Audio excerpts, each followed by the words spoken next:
Hey everybody, want to take a second here, do a little kind of update of what's kind of going on right now. We got a lot of projects, probably too many of them going on at one time, but just kind of show you what's I've been messing with. So motor here in the 67 Chevelle, I ended up putting another 350 in it. It's 350 4-bolt main. It's got 186. You'll see it double hump heads on it. It's got the SY1 cross rim. The aluminum headed motor was having some problems where you'd rev it up. Oil pressure would literally be kind of all over the place. I got it taken out of the car over here on the engine test stand. I'm thinking it's the oil pump, hopefully, is wrong with it. And the bypass valve was kind of shuddering back and forth, like sticking open where your oil filter adapter blows. I don't think that would have anything with the oil pressure, but I do have, my machine shop now has a dyno, I guess, for an oil pump. So we're going to go ahead and take it up there, check it out, see what's going on. Got it in here. We did some musical cars since the last time I made a video. So the 67's over here. I've been driving it a little bit. Dad's car, I kind of cleaned up a little bit too. I went ahead, painted the filler panel. This is Galaxy Silver. It's got a brand new grill in it. This headlight, I gotta try to find a replacement for. The low beam doesn't work, but the high beams. But it is the original T3 bulb there. I did also run it out of gas, so we gotta get some more 93 at least to run in this car. Hood, I've sanded down again. It needs to be sanded just a little bit more, repainted. I painted it on a day and just trash kept getting in it. But it's back to ermine white. And then we gotta do the top side of it. So a little bit closer on Dad's car, then really exhaust and then rear gears, and then fixing the interior should be the biggest things on it, and then it'd be a decent driver. A little bit more kind of other stuff I've come across. I'm having to fix, there's a small place, going to be kind of hard to tell, that somebody I guess was pushing on the spoiler, pushing this car in or out and chipped the paint on the back. So I'm going to have to dry, take a little bit of time for that. Super good news. The motor hopefully will be done for this car. The machine work's already done. The bottom end's done. I ended up using another 454 2-bolt main. I got ARP main bolts in it. I didn't do studs in this one because I couldn't find anybody in this area to line bore the block.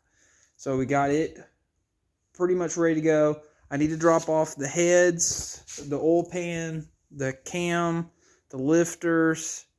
I'm going to go ahead and kind of have them pre-assemble everything, check it. I need to order push rods. I need to order a timing chain.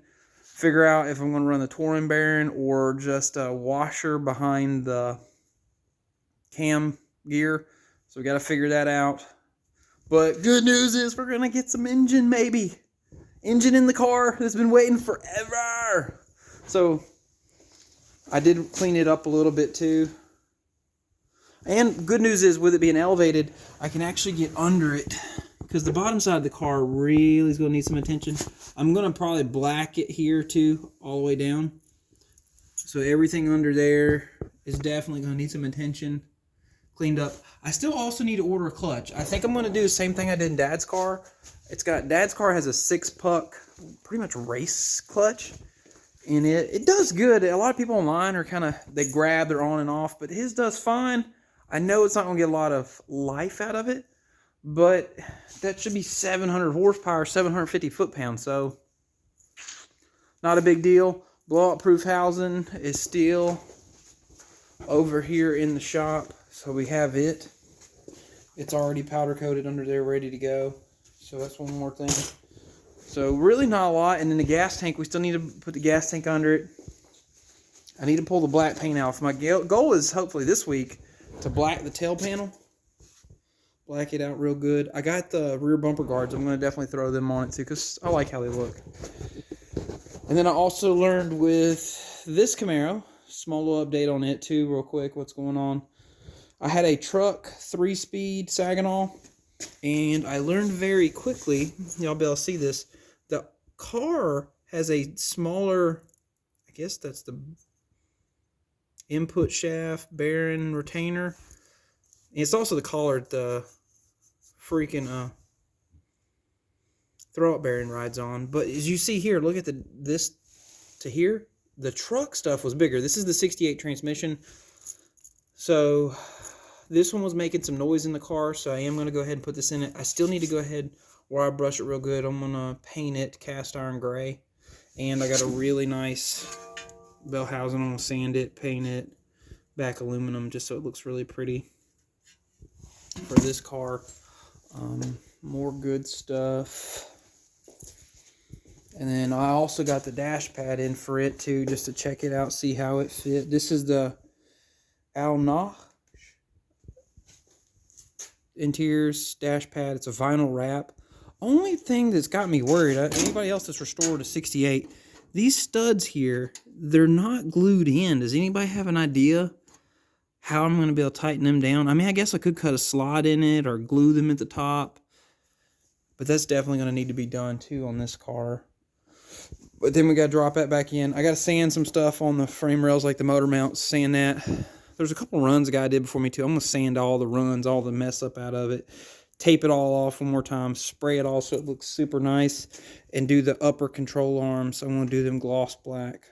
So it just really pops and looks good. Good thing is the motor here, I have all the long water pump, power steering stuff. I need to paint it, clean it, put it back on.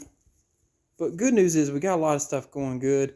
Also I know it's too many 68 Camaros going at one time, but the yellow 68, the disc brake should be in any time. I think it's supposed to be Wednesday, Thursday next week for this car. So we'll have disc brakes to do on it. Hopefully get the motor trans in this car, headers and all on this car good to go. Kind of buttoned up. That way I can go ahead and at least start doing some sanding, cutting the car out in red, and knock it out. I was going to do the car black cherry, and I'll show you real quick what I did. I did a spray out. I ordered this from eBay. Like, I mean, it's pretty. The panel's not, don't worry, the panel's not been blocked out really. But I just think that's going to be too dark. Like here, let me set it up. So that's the color. There's a little bit of trash in it, but I just sprayed it with some Speedo Coat Clear. I shot it outside. I got some Victory Red sitting up there at the house. I'm going to shoot it out too just to see, because he started cutting it out in a Corvette Red, the guy that had it before me. But we'll see how that Victory Red, it might be the game plan. Victory Red, and I might do the black stripe like I have on the SS stripe on that one, or I might just do a black nose stripe on it. We need to prime the other fender. Hopefully get some nice stuff done on it. And just to show y'all too really quickly, these V45s, because these are on sale too right now. I think they're like $109 a piece, and they had free shipping when I bought them. Got more engines over here. And I actually need to introduce y'all to what I'm decided on the 72 Nova too. But that's what they look like. Just to show you. So they look pretty sweet. They're 17 by 8 polished lip. It's a good looking wheel. And I think what I'll do is run a 235 on this car, 235 45 front, and a 255 45 rear on this car, and get that all done. Also need to take a little bit of time. I have the original door panels to this 68. They're over here, but there's a little bit of where the panels coming loose. But the craziest part with this car is it's actually still got the numbers on it. One of them still got the dates. Like right there, you'll see it. 67. These are the original door panels. It looks like it came out of that car, and the door cards are in really pretty shape, and they clean up good. Like, there's just some kind of dirt and stuff on them, but I'm going to probably put them back in the car and knock that out. And I also think I'm going to order the trim that goes here, because it just makes the dash look better. It's on this other 68 behind me. Need to also bedline the floor, but that's at the house to do. And then I gotta fix there's some little bit of surface rust in some areas back here, and there's a little dent I need to fix over there. But lots of project, but it shouldn't be too bad at all to knock this thing out, to get this thing done a little bit more. So y'all please stay tuned on this thing. Like I said, hopefully, I'm hoping we'll have a motor in it, possibly running this week if I'm lucky. Get that thing in there. I've already heard it run where I did a little test stand on it, but I never let it get hot. It's got a pretty big cam in it, that 327, so it should at least sound good. So it's kind of a little bit of some updates of what I've been goofing off. So y'all know what to do. Stay tuned. We'll make some more videos. We'll keep you up to tune. I'll probably do a little better job of how I'm doing it and some of the process stuff. I'll let y'all we'll do some blocking and stuff on this car. I'll let y'all see a lot more of how to do this stuff. So please stay tuned. Thank you for watching.